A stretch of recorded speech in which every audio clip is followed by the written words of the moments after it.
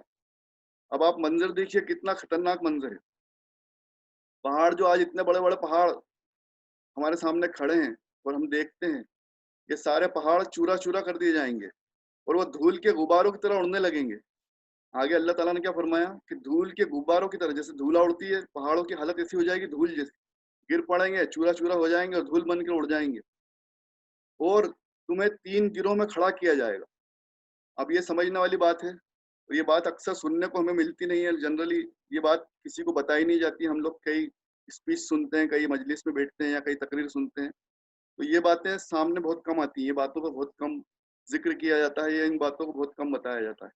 میں آپ کے سامنے یہ پیش کر رہا ہوں۔ ہماری مجلس میں ہم یہی کوشش کرتے ہیں کہ جو روٹین اسپیچ یا روٹین تبلیغ یا آپ تقریر سنتے ہو، اس میں جو باتیں چھوٹ جاتی ہیں، ان پہ ڈسکس نہیں کیا جاتا ہے، ان کا ذکر نہیں کیا جاتا ہے، وہی ہم ہماری مجلس میں رکھتے ہیں۔ یہ ہمارے شروع سے ہمارا عادت رہی، ہماری کوشش رہی کہ ان